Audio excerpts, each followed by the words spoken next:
Welcome to the party. I'm Sam Ekstrom here on Locked On Sports Minnesota. The Vikings start OTAs. Luke Braun and I have some major takeaways. I'm Luke Braun of Locked On Vikings and Arif Hassan, big time Des. Unacceptable. We'll let him hear it. Coming up on today's Minnesota football party. Locked On Sports Minnesota podcast.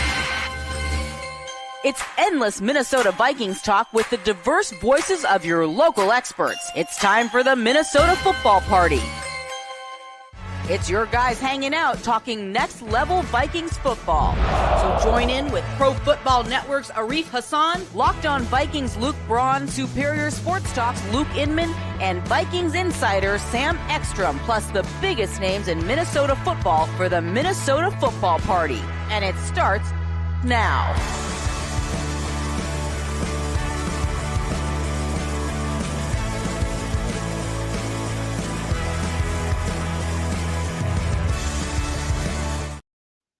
It's a brand new week on the Minnesota football party. Welcome in. I'm Sam Ekstrom. I'm on Twitter at Sam Ekstrom, covering the Vikings here for Locked On Sports Minnesota, as does Luke Braun. He's the Locked On Vikings host. He's at Luke Braun NFL on Twitter, and he joins us today. It's a two-man show. Arif Hassan at the owners' meetings, quote unquote. We'll see if that's legit. I don't know if he's telling the truth on that one, but no, he probably is. Pro Football Network. Where you can find his work. Luke Inman will rejoin tomorrow, Wednesday, and Thursday. So, Braun, it's just you and me talking OTAs, talking about the new kickoff proposal, talking about NFC North burning questions. What could be better on a Monday morning? Yeah, OTAs is always a really exciting time. We get to finally see. This is when we get to see, like, every day the Vikings will put out a nice time ramped video of highlights of all of our favorite new players running around in shorts. The slow motion video dissection is one of my favorite spring traditions, when the Vikings put out the 1 minute recap, and then people are pointing out Zapruder-like details of who's in the background, who's with the twos, who's with the threes. And usually the good stuff comes on the days that aren't open to the media, where the Vikings may or may not be playing some games with us. It's usually the other 2 days where you get the good material. Yeah, this is going to be our first one without good old Chris Thomason, who would always have the depth charts out immediately. He would go like, here's your ones, here's your twos, here's your threes. Now we're going to have to fend for ourselves. My favorite two OTA tropes. One is the like slow motion wide receiver highlight comes out, and people will like be really, really adamant that it looks amazing or terrible, but it's like sped up and slowed down so much. It's like, man, that break, like somebody actually tried to tell me that about a Jordan Addison video. Like, that break looks terrible. It's like, that's in slow motion, dude. Of course it looks slow. They slowed it down. Yeah. And then the other one is just trying to figure out who is with the first team, who's with the second team, and everybody, the classic, they'll show a highlight of an interception and everybody will be like, oh my God, what quarterback threw that? We're so doomed. It's like, it was just an interception. Calm down. It's OTA. And a lot of that footage is coming from like individual drills too. It's not even 11s. Like, it might be like maybe it's a wide receiver versus cornerback one-on-one, but very little of that footage is real football being played. Comment below on YouTube. What is your favorite OTA tradition? Luke and I will try to hype you up about Vikings OTAs, which start this week. Today's show is brought to you by FanDuel Sportsbook, the official sportsbook partner of Locked On. Make every moment more at FanDuel.com/LockedOn, where you can get started. What would genuinely excite you, Luke, about OTAs? Not fake excitement, but real excitement. What report might you hear, or footage might you see, or quote might come out of a press conference that would actually fire you up about Vikings OTAs? I always get decently fired up about Vikings OTAs. I think that finally getting some clarity on the depth chart makes everything so much easier to talk about, but it's also just like very fun to see, like, oh wow, like so-and-so is with the, like, what if Ivan Pace was with the twos? That would be crazy cool, right? Mm-hmm. And it could happen easily. It could. I think starting with the twos would be astounding. But what we see a lot of the time with those battles is somebody will start with the like they'll have Jordan Addison start with the twos, right? Just because always they'll have Jefferson and Osborne and maybe even like Naylor start, and then they'll have Jordan Addison start with the twos, just like as a formality. And then when you get to actual camp, it has sort of sorted itself out, provided Addison has earned that and he's not going full Treadwell. But anytime, you see like a surprising depth chart thing, not necessarily because it bodes well or poorly for the Vikings. Like at this point, it's just kind of the cream rising to the top, and it's more about individual versus individual. Ostensibly, whatever happens bodes best for the Vikings. They're choosing who they want to be where, right? But the individual versus individual, the storylines and all that stuff, that gets me really jazzed. Yeah. Sometimes there's like one guy that they clearly are fast tracking and have just blinders on for a certain role. Like Cam Bynum, I remember practice number 1. He was taking reps with the twos at safety. Like there was no question that they were converting him from corner to safety, and they threw him right in there. And I think he was maybe even the first guy to spell Harrison Smith, because Harrison Smith's not taking all the reps in OTAs. And Bynum was in there. Like they were just fast tracking him to get him ready for that role. Ed Ingram, I think, was elevated fairly early on. Like Jesse Davis was the bench warmer. But Ingram, he was splitting reps by like week 1 of real camp. Yeah. And I'm curious too, like you mentioned the Addison thing. I agree with you. They probably won't throw him in right away. I think they should throw him in sooner than later. There's no need to hold back a guy from the ones who I think is pretty transparently going to have a big role with that group this year. But who do you think gets the courtesy nod as the wide receiver 3, like for practice number 1? It could be Addison. But if it's not Addison, my guess would actually be Naylor, the way that they've talked about him all offseason. Even though Jalen Reagor was ahead of him on the depth chart last year, something tells me that Jalen Naylor is going to be a little bit more. He's going to get a little bit more love from the staff than I think we're all anticipating. Yeah, Reagor, that would be like literally a courtesy nod that doesn't tell us any information, because he's so clearly not going to be part of this passing game, I don't think. I think if it's Naylor, I think that's actually informative to how they view him. And I think it's like the default state is Reagor above Naylor. And then if Naylor ever starts getting reps above Reagor, then we go, oh, that might mean something. Yeah, there's a certain status quo, I think, that we all have in our mind. And then there's certain things that could shake it up. Like if we are seeing a right guard rotation with the ones, I think that would be pretty interesting. If Ed Ingram is rotating with Chris Reed. I would be very surprised to see that. I would as well. I also think we're like potentially 1 year away from a major interior offensive line shakeup. Cleveland could be toast. Bradbury's contract is set up to get out after 1 year. And Ingram, if he has 2 bad years, would be toast.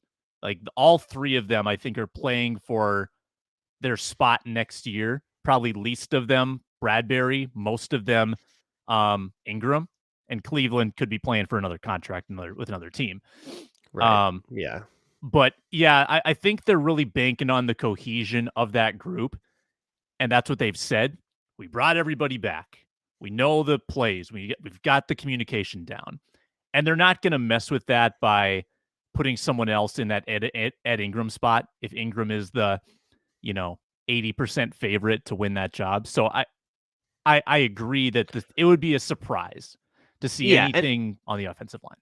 And I don't think anybody in the room is going to be able, I think there is some at an only formal level, there is some level of competition where Chris Reed could beat out Ed Ingram and surprise us all and get the job if he does better in camp. It's but there's a status quo and there's this kind of uphill battle where if those two guys do about the same, it's Ed Ingram. If Chris Reed is better, but only a little, you go, yeah, but he was against the twos and it's Ingram. If Chris Reed is a lot better, then we start thinking about it. But that's kind of like what it takes. And I don't think Chris Reed can do that. I don't think he can go blow out Ed Ingram in camp such that he actually forces the Vikings to make that kind of decision. And I think the coaches like Ed Ingram a lot more than the fans do, like a lot more than the fans do. That seems pretty clear. I'm not anticipating anyone with an injury concern to be active this week at all. I don't think even if someone is close, like Lewis Cine is not going to be active. I don't think. Even though he's running full speed, I just think that the way they operate around here now, you're not going to see Booth. You're not going to see that Cine. Would excite me. You want something that would get me hype? Cine. If Cine gets in there and is participating in OTAs, because you're right, he absolutely doesn't have to. And if he is, that means there is absolutely no risk and he is fully 100% ready to go again. And this is behind him. Ooh, yeah, that would be hype. Yeah. O'Neal, I think, probably is no bueno. I mean, I think he'll probably be back for training camp. I would guess he's still nursing that avulsion fracture. Who else? Is there anybody else that has a lingering injury concern that we know of? There's often one or two surprises, and that's another thing to watch and listen for. There'll be someone on the rehab field that you had no idea that they were going through something. Hopefully not, but is there anyone I'm forgetting that's obvious? Nobody is coming to mind, but I might be forgetting too. I assume Evans is full go. I don't think Evans has anything. He said he was cleared late last season. So they kind of chose to pump the brakes. Maybe he could have played in the playoffs, but I think they were, ultra sensitive to 3 concussions in a season. Yeah. Which he'll have to be for the rest of his career. And that's going to follow him for sure for a long time. Rotation to corner though. Go ahead. Dark horse Dwayne McBride, maybe? He had a hamstring that he couldn't test for. He should be past that. Like, hamstring doesn't tend to linger like that bad. Like, that's months. But I don't know, maybe. Yeah. I would guess that a rookie would be probably more likely to, especially a rookie in his spot, probably more likely to try to put it out there on the field and do something. And you know what? These are barely full speed practices too. Yeah. I don't think there's a gigantic risk of tweaks. Because I've observed, they treat a lot of these OTAs like walkthroughs. It's not nearly as exciting as the Zimmer era. And even in the Zimmer era, stuff was dialing back.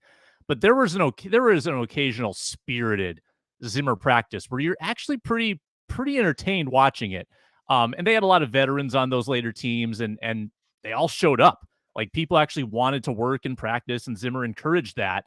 And Zimmer always kind of poo-pooed the notion that we needed to nurse these guys during the offseason. That's not the way it is anymore. It's boring football. It's boring practice football. A lot of the work goes on in the meeting room, and we don't get to see it. That's just the way things go nowadays. So don't expect any bombshell highlights like 11 on 11. There's not going to be hitting. Oh, you'll have some fun one-on-one catches or whatever, though. Yeah. 7-on-7s might provide a little bit of a thrill. Maybe Addison burns Mekhi Blackman in a rematch of their USC practices. But I am looking forward to seeing the cornerback rotation. I would expect different stuff every day. Like, Jay Ward's going to be in a different spot.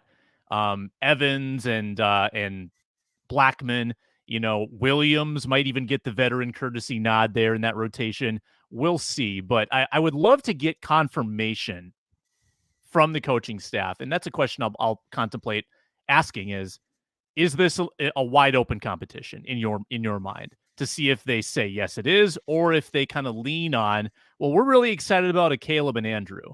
I'd like to get that on record to see how they're entering this practice period. Yeah, that would be very interesting. I'm also curious to see exactly what they do with Jay Ward. When I watched what he did at LSU, his job was just, as I call it, the apex. Some people call it the star. I think at the Vikings they call it the nickel, but it's not like slot corner. It's just kind of, sometimes the nickel ends up sliding into the box if there's only one guy on that side or whatever. And so I think that's what they'll do, but they could, like, he'll rotate to safety. Sometimes they would put him, like, they'll rotate him all around. I'm really curious to see what they do in particular with Jay Ward. Yeah. And then just like how the corners line up. I think it might make people freak out a little bit, but I wouldn't be surprised to see Juwan Williams actually higher up the depth chart than maybe we think, just because, hey, young guys that haven't proven anything, you got to prove something. Go beat Juwan Williams, right? That shouldn't be, if you're a starter, the guy that the Patriots almost cut at the end of camp shouldn't be a challenge for you to go beat.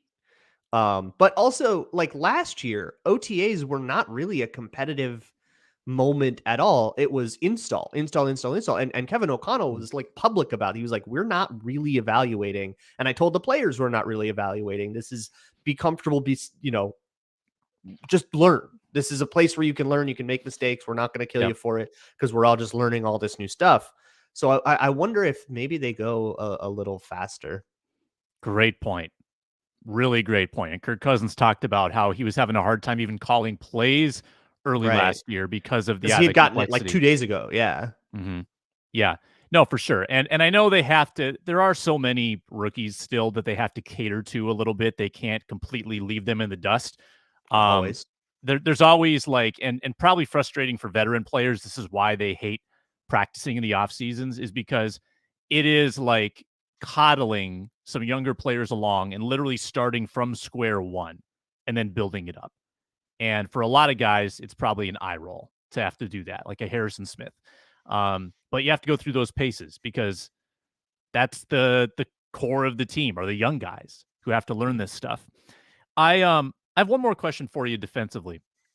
We speak a lot, like very idealistically, about players being wild cards or jokers. Like, oh, this is a guy they can use in all sorts of different spots. He can be a nickel, he can be in the box, he can be a safety. And pretty frequently, we don't see that. Like, the only really creative use of a defensive back that the Vikings have used in the last few years is Jaron Kearse being a big nickel, right? Like, Harrison Smith moves around, great. That's like a very special player. But more often than not, they kind of settle into a role and they play it, right? There isn't a lot of mixing and matching, guys moving all over the place. With Ward, with Cine, with Asamoah, I think you have a couple of those cliched players that people assume can do all these different things. Do you think Brian Flores is the kind of guy that will use guys more creatively than we've seen? I think it could potentially come across as more creative than it actually is. But for Flores, part of the draw of that defense is how much it's just line up on a guy and cover him. And I don't care if that means you're getting called a big nickel. I don't care if that means you're getting called a linebacker because you end up on a tight end. And the tight end's in line, so you end up in the box. So we chart that one as a linebacker snap, Mm-hmm. And it might look a little bit creative, but I think everybody will do a little bit of man coverage. Everybody will do a little bit of blitzing. I think everybody has to be in the run fit a little bit. I think that the Flores way requires even outside corners to eventually fill into the run. I might be wrong about that though. So I think it's almost like a little bit position agnostic, where, I don't know, put whatever label you want to on that rep. He's covering the guy that they think he should be covering. And it's more about a matchup thing. Yeah. Like with Jay Ward, they've made so much about his versatility. and I really think some of that is he's playing in the same role in the defense, like a lot of the time, but LSU was just aligning him away a little bit different. They did they did some of the stuff that was similar, like the Fangio stuff we did last year, or what the Fangio stuff is supposed to look like, where you're kind of in the same role a lot, but you just get there from different alignments so that it makes it harder for quarterbacks to figure out. And then you go, oh, wow, what a great rep as a linebacker. What a great rep as a nickel. What a great rep as a safety. But yeah, I mean, you can rotate it around too, where you'll call like an invert coverage where, Lewis Cine will come down into the box and Jay Ward, who lined up at nickel, will back off and suddenly be the free safety. You won't call that every rep or anything, but that'll be something you can do as kind of a subversion. Maybe you can get a young quarterback to make a mistake if you're going up against somebody you don't think can read that.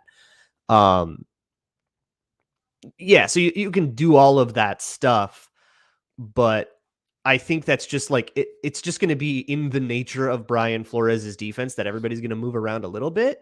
And if you look at that by like how many snap counts got charted here or there, it might look like, wow, look at all this versatility. Everybody's doing so much of everything. That's one thing. But it's really a lot of doing the same stuff. And it just depends on if your alignment was, I don't know, inside the hashes or outside the hashes. Yeah. And depending on who's charting it and how they're charting it and stuff. Well stated. Well stated. I believe the Vikings too, when they say they don't know what they're going to do with Jay Ward. They don't. So they're going to have to experiment. They're just going to figure it out. Yeah. And figure it out. So it might seem really exciting early on because, he is in these different spots. I think they're just trying to figure out what he does well. And I would caution people too to expect an overly high amount of complexity on a crazy young defense, an unproven and bad defense from last year. That they're just going to like miraculously all like have these versatile wildcard roles. Like I think you kind of have to master one thing first, and maybe that the complexity comes later. We saw that with Zimmer's defense too. The defense is going through kind of what the offense did last year. They are going to be the ones, and Braun, this might be what prevents them from going fast in this OTA period. Is the defense does have to kind of relearn. Whereas the offense might be smoking them, the defense is going to need to slow things down, I think, to really understand what Flores wants, because this is not going from Stefanski to Kubiak, right? Like this is a more dramatic change defensively than from Donatel to Flores. No, it would be smoother to go from like Zimmer to this. And hopefully, guys that have been around, the Harrison Smiths and Daniil Hunters, that were around for all the Zimmer stuff. It's a lot of the same lingo and terminology that is easy enough to get used to, and a lot of the same coverage calls and stuff. But yeah, for people like Cine and Booth, who learned under Donatel their first year and then have to go back into it, Cine, who was at Georgia, might have an easier time than somebody like Booth. They didn't really run this at Clemson, or they didn't really use that kind of stuff at Clemson.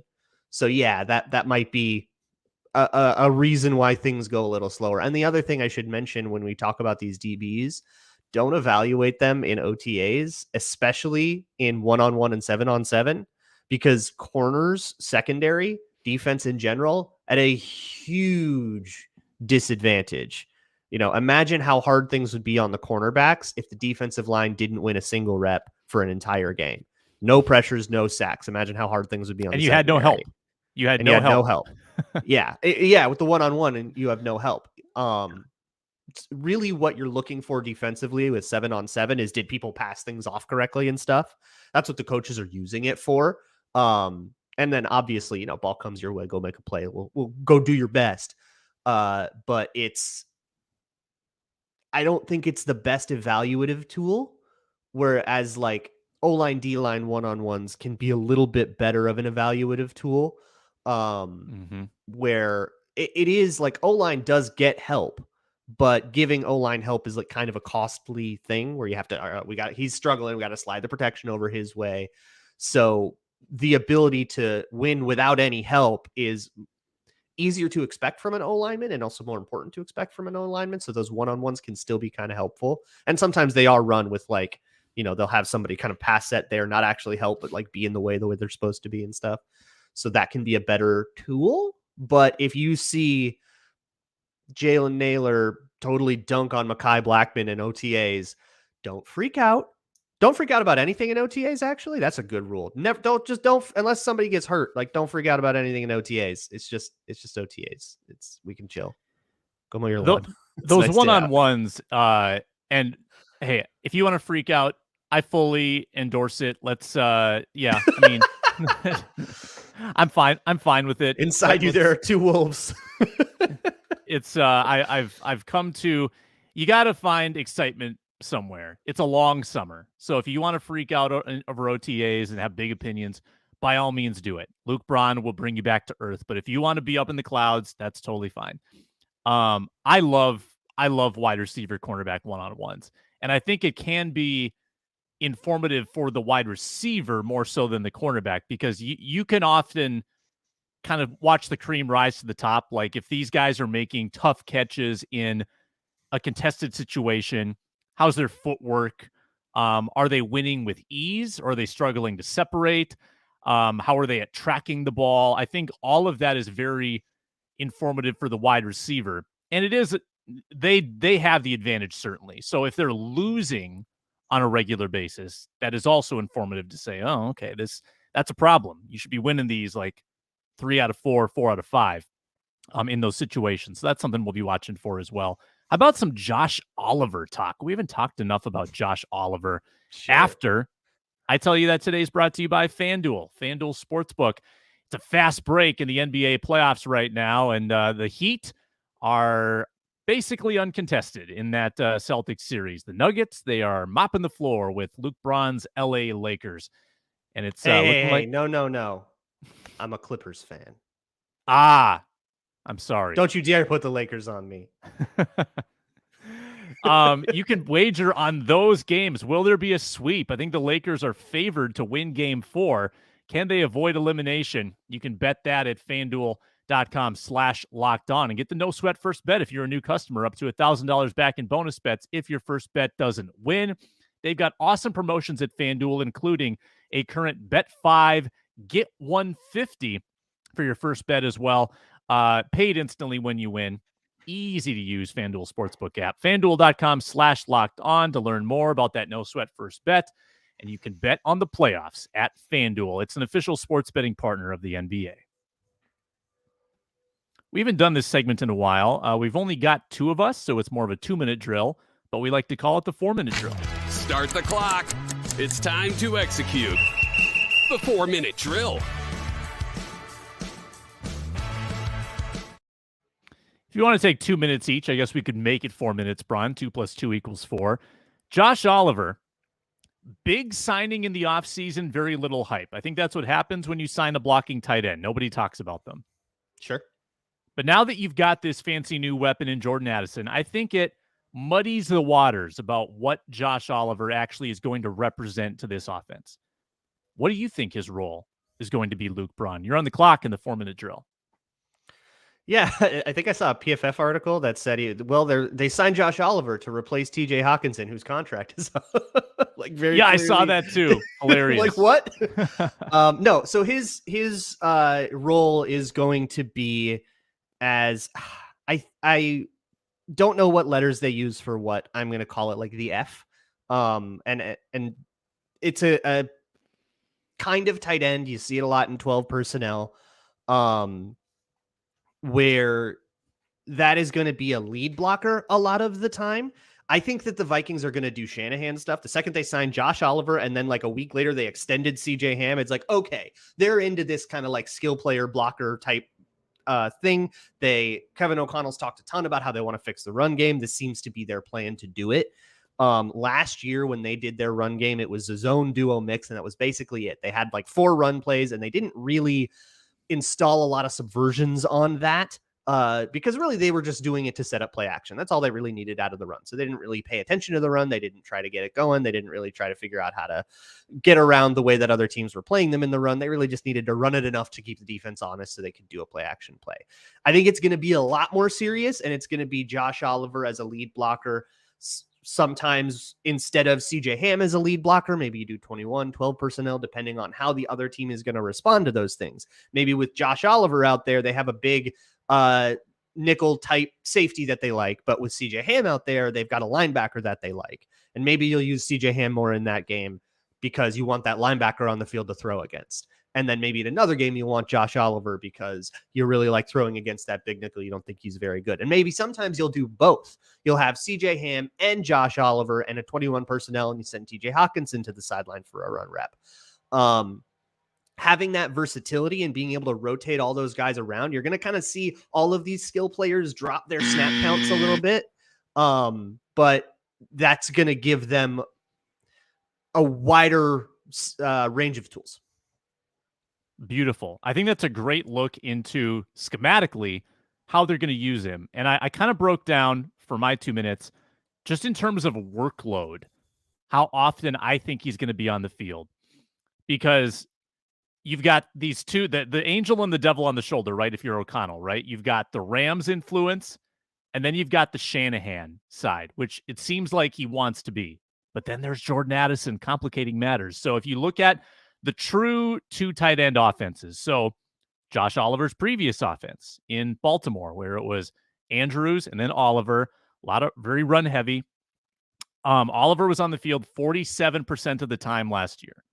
That very much tracks with how the 49ers used their second tight end. And that was more of a rotation between, Ross Dwelly and Charlie Warner and Tyler Kroft, but 45 to 50% for that second tight end. The Rams, when they won the Super Bowl, they were using Kendall Blanton like 15% of the time. So I don't think it's going to be 45%. I mean, they got to have a third wide receiver on the field. If Jordan Addison is as advertised, he's going to work his way into this. It's not going to be 15%. They're obviously going to commit to the run more. I think that if you split the difference, I could see Oliver being on the field about 33% of the time. I'm putting him on a Johnny Munt type receiving season, about 20 receptions, which would be a career high. Josh Oliver, this is a guy that does not catch the football. But I think they'll scheme stuff up for him. They'll disguise run looks, and then suddenly he's running a route that looks the exact same, but it's a play action. I think they're going to use him. I just think that this is not going to be full Niners. It's not going to be full 45% like every other play Josh Oliver's out there. I think that Jordan Addison does take precedent over Josh Oliver if you're choosing between the two. Thoughts on that? Yeah, I think you're probably not choosing between, I don't want to think about it as a choosing between the two. I get that there's a zero, so there's only so many snaps to go around. You get 5 skill players, somebody's got to go. But it's definitely going to be like a ratio of things. Let me ask you this. If you added Josh Oliver's snap count plus CJ Ham's snap count, like the amount of reps with at least one of those guys on the field, and then if they're both on the field, only counted as one, where do you think that would get up to somewhere closer to like 40, 45? I kind of feel like Ham will steal reps from Oliver or steal reps from Hockenson. Maybe Hockenson, honestly, is the one who leaves the field for those more transparent rundowns. Right. For 3rd and 1 or whatever, just get your guys out there. Which is fine. And not to say that Hockenson is like a move tight end or anything. He's a good blocker too. But yeah, you would do that, or you'd have, screw it, like 23, like just get 3 tight ends out there, and and the CJ Ham just get out there. Maybe just 22, get 1 wide receiver out there. I remember one of the Zimmer years they had a 22 package where they would put like wide receiver 5 out there. Like it was like Chad Beebe was the only, and you'd send Diggs and Thielen and everybody to the sideline. Or I think it was post Diggs, so it would have been like Jefferson and Thielen, and everybody goes to the sideline, and you got Chad Beebe out there. That doesn't mean Chad Beebe is like above them on the depth chart in this case. It's just the way the rotation works. But it's kind of like a greater than the sum of its parts thing. Like that, I had a bunch of conversations about like, well, they spent this much on this player. How many snaps do they need to really feel like they got their value out of that? And I think it's less about the volume of snaps and more about like, what problem is Josh Oliver solving? However often that problem comes up, you can't really predict. It's like saying, did I get my money's worth out of my insurance? Like you didn't know if something was going to happen. But it might be a week to week. Yeah. Might be week to week. Game plan to game plan for sure. There are some weeks where, especially with Zimmer, this is a Ham game. The Vikings are going to go ham. They're going to have 35 Ham snaps. And there might be weeks too where they say, okay, let's put Hockenson in the slot.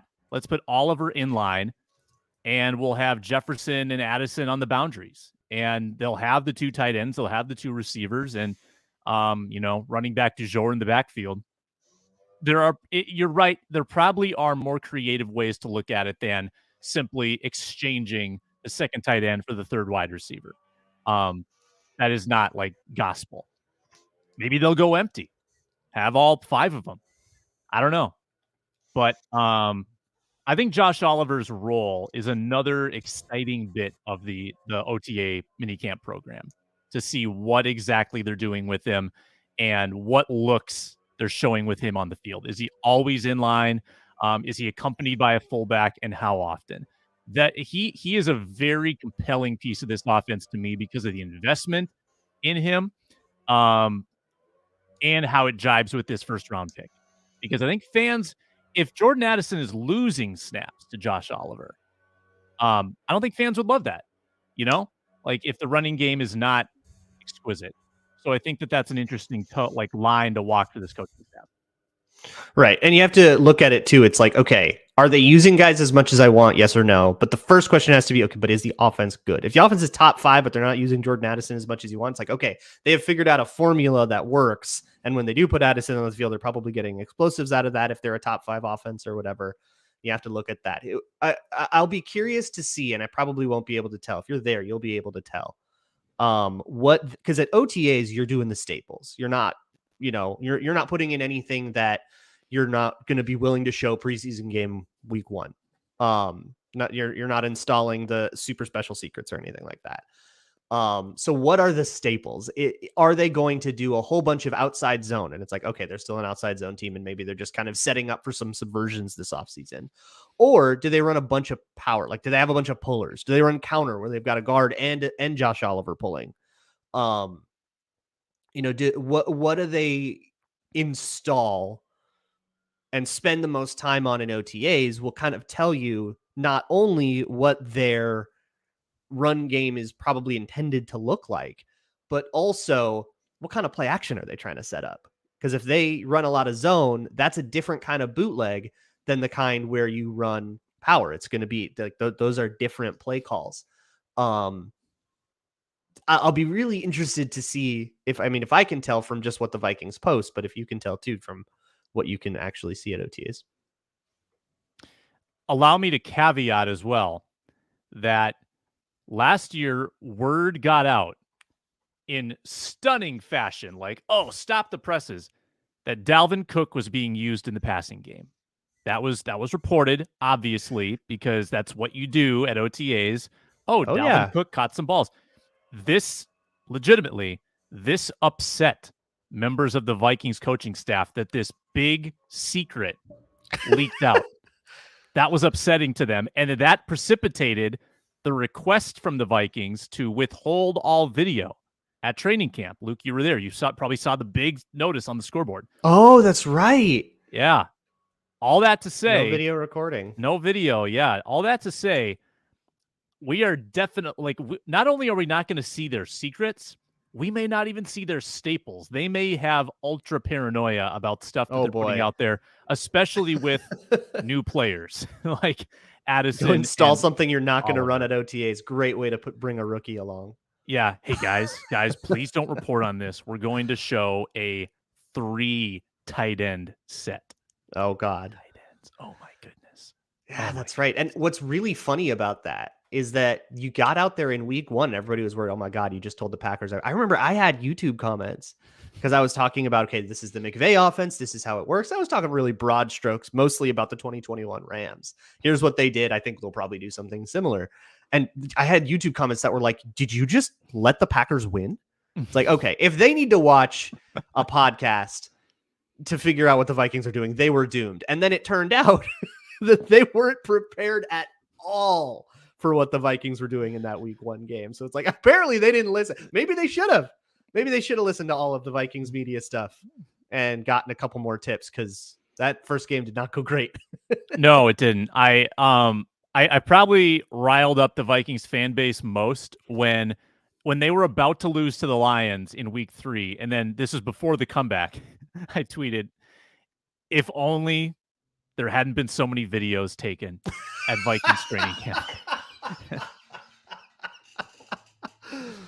And then I had to eat crow, and the Vikings won 1 million games in a row. So, we all had bad tweets in the middle of games. That's fair. It happens. You are not to be held to account for what you tweeted when your team was down 33-0 in a nationally televised game. Freezing cold takes. Unbelievable. Hey, you know who's panicking today? Kene Nwangwu. Do you know why he's panicking? Why? There is a proposal on the table to allow fair catches outside of the end zone on kickoffs. In other words, call a fair catch at the 1 and the ball gets advanced to the 25. Call a fair catch at the 20-yard line, the ball gets advanced to the 25. This is being voted on. That just kills the kickoff. It kills. Why would you ever take one out? If you think that your guy can house it. I did some digging on this. Kene Nwangwu has 53 career returns. By my unofficial count, so if it's not exactly correct, it's close. 17 of his 53 returns have gotten past the 25. So about 1 in 3, he's going to improve your position. And then 3 of those, he took all the way. So really, the only reason to take it out is if you feel like you've got someone that can once or twice a season change a game. And in doing so, you're risking about like 5 yards of, like maybe 5 yards of field position. You're risking injury. It's kind of it's a weird calculation, I think, but it's like if they offer you, if you're on a blackjack table where they offer you the automatic 18, it's super boring, but you might be better off to take it. And I think a lot of teams would look at the numbers and say, we're better off taking this 25-yard line. And I think it would kill the kickoff. So are we kind of like sour on this? I don't love it. There's got to be a better way to save the kickoff than just basically wave the white flag. Yeah, that feels like you're just killing the kickoff. Like, just, I don't know, make it a 4th and 15 or whatever if you want to do the onside, and then just like get rid of it and just give guys the ball on the 25. So I looked at this briefly, and it feels like there's a ton of opposition to this, which tells me I don't know what the if it has a great odds to pass, but we'll see. The owners' meeting is today, right? Arif Hassan. That's what Arif's doing. Arif is picketing. Actually, he's outside the the ballroom. Save the kickoff. Save the kickoff. Save the kickoff. Yeah, he's lobbying. I should point out the John Boyce video from years and years ago that said kickoffs are boring and bad. That essentially the point was that every kickoff return is like kind of only exciting because of the touchdown at the end of it, but it's not like an exciting play where it's like they like kind of find a lane and go, and that's kind of basically it. Whereas punt returns can get super crazy, and you're running around, and there's usually a cutback and stuff. Why not just take the XFL kickoff though? That's the whole point now. The NFL has like publicly acknowledged that the XFL is a testing ground for new rules. I don't think the XFL has had a single kickoff injury in a season and a half. And that rule is, and I vaguely know what it is. What is that rule for those of us who aren't? So if you think about, like, envision a kickoff in the NFL, everybody starts at the 35 or whatever, and they run down. About how far away are they when the ball gets caught? And then when the about how far away are they when the ball gets caught? They're at, I don't know, I think it's the 30, the plus 30. So what if we lined up everybody at the plus 30 instead and just had them not allowed to move until the ball is caught, which essentially simulates that, but without so much of a head of steam. It just takes the head of steam away, but everything else works the same. And then they also have it that if you don't get the kickoff to the 20-yard line, it comes out to the plus 40.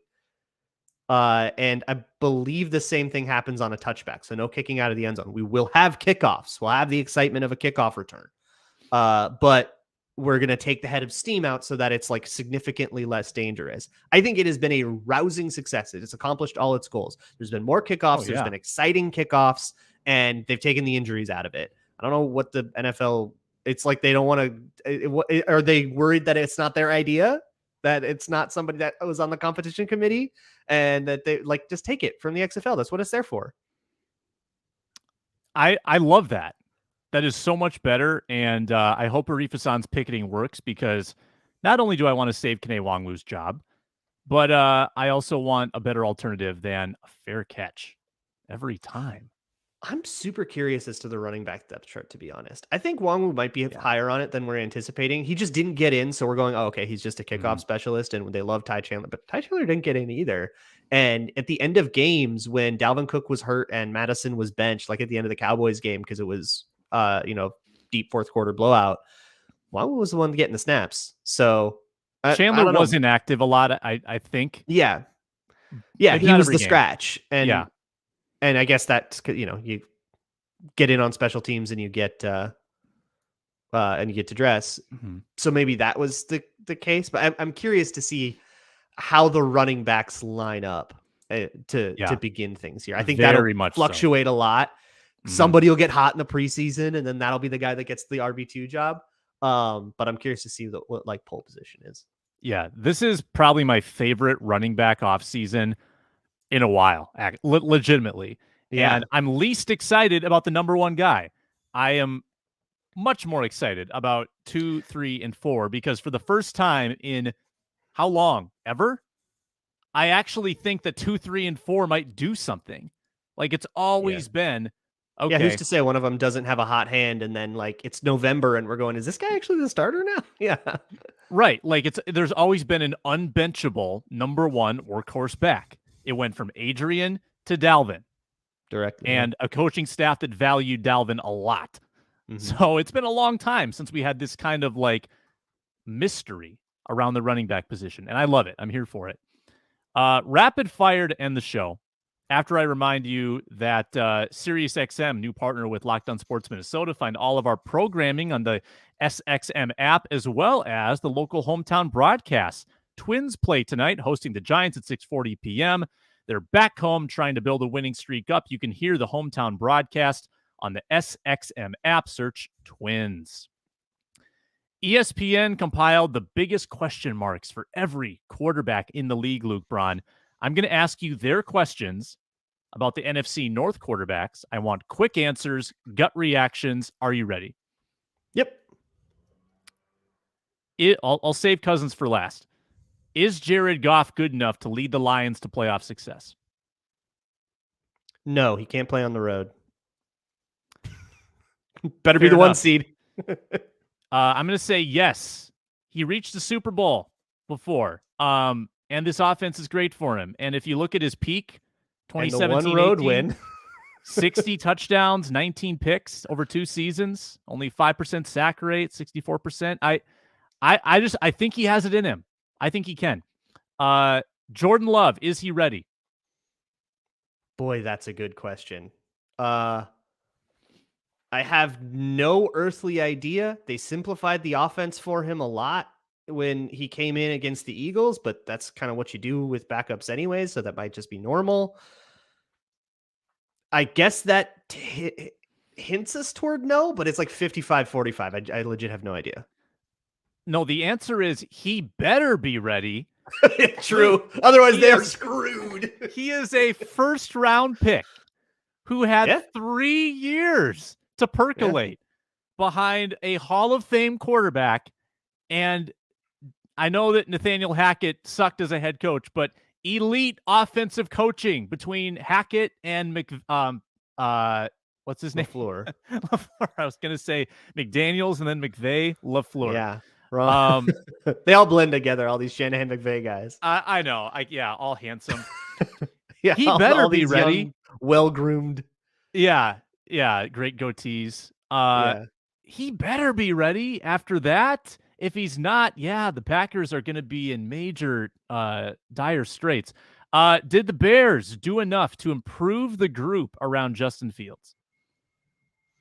No, and I think if they could speak directly to their fans, honestly, they would probably say don't expect it to. I had a conversation with Lauren Cox on Locked On NFL a couple weeks ago about this exact thing, and it was before free agency and before the draft, and I was asking, like, what are you going to do with all that cap space? And he was basically saying, like, Bears fans think we're going to build a contender with all this cap space. We're not doing that. We're going to get, we were always going to get one big guy that's Tremaine Edmonds on the defense and a bunch of role players and stuff. This was always going to be like a long-term rebuild.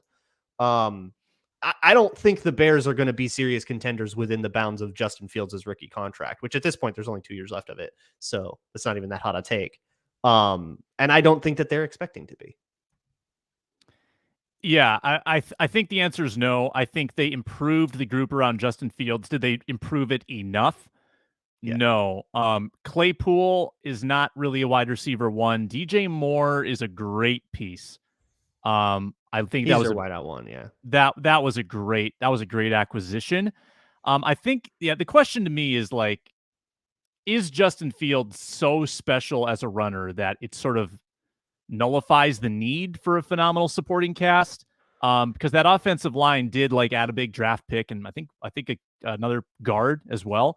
So they might be able to protect. Roman. Lean in then. Yeah, I don't think they did enough. I think they took a step, and they are like 1.5 years behind where the Lions are right now. Like I think they're on the Lions. They're in the long play, like Detroit, but they're not at that curve. All right, we conclude with the question of the century. How much longer for Kirk Cousins in Minnesota, and what's next for the Vikings? And I'll start with this one, Luke. There's suddenly all this momentum.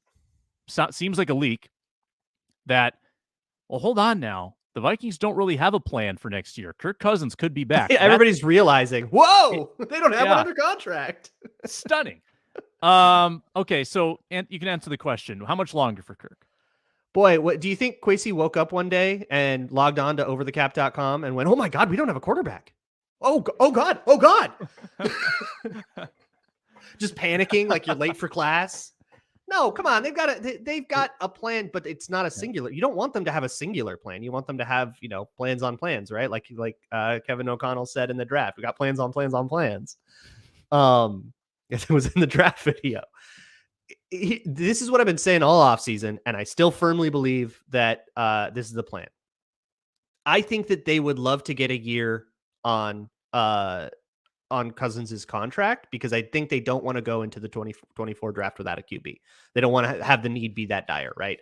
Kwesi's talked about flexibility and all that stuff that takes flexibility away. They want that security. I don't know if Cousins is on the same page there. So we'll see if something gets done. I don't know if anything is going to get done or not. They're open to a longer extension, I think. That could also be the case. We get a 3-year deal or something like that.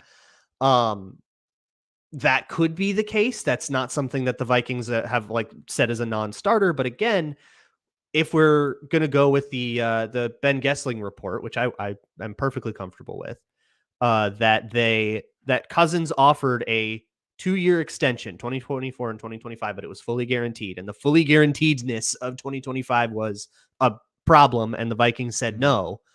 If we're going to go with that report, and I'm going to go with that report, that kind of tells me, okay, there might be an issue here that prevents a deal from getting done.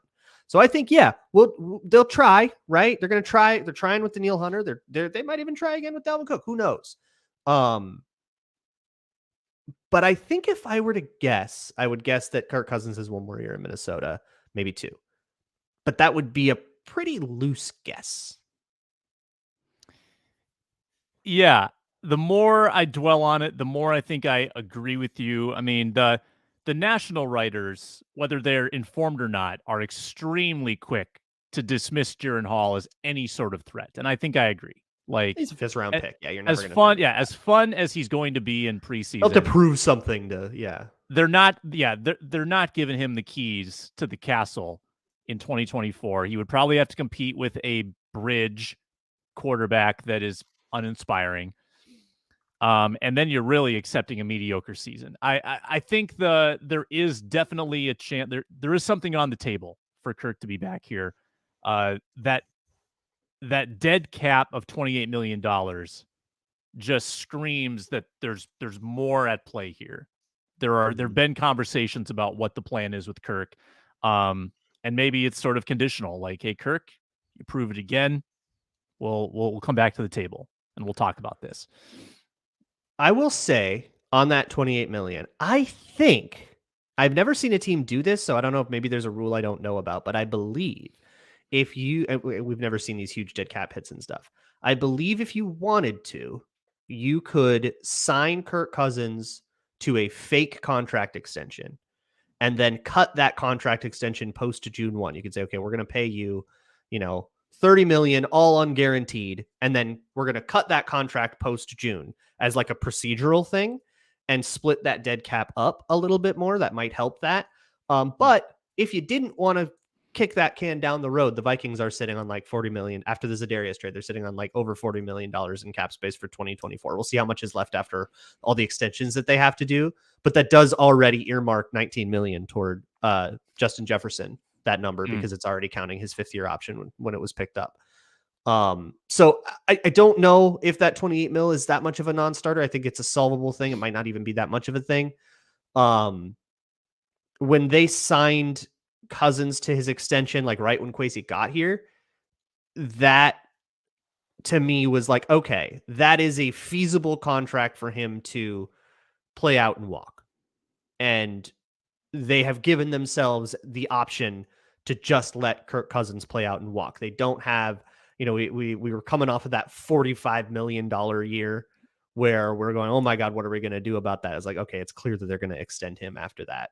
That was obviously they're going to, that means we're going to go back to the table, right? But this time it wasn't so clear. And hey, maybe we'll just restructure it, get the cap hit down, and we'll take some more dead cap next year. Yeah, that and that dead cap, it does seem manageable, but only if you have your quarterback is on a rookie deal. Like if you are bringing in a bridge, isn't that an interesting hint? And then what if you're paying $20 million for 1 year to a guy to get you to the next phase? Well, then you're invested $50 million in the quarterback position, which what guy would that be? That's irresponsible. Curious. Like, say that again. What guy would that be? Teddy. Always Teddy. Always. Hey, you could have Teddy right now. He's still out there. That's wild to me. Yeah.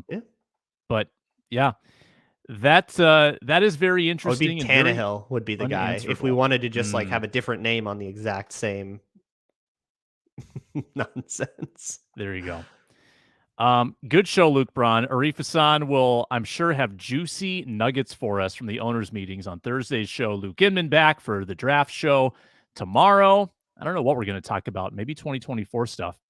And plenty of programming coming up on the Minnesota Football Party this week.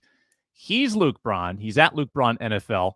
Follow that Twitter account for intense Zapruder film-like analysis of all OTA videos and footage.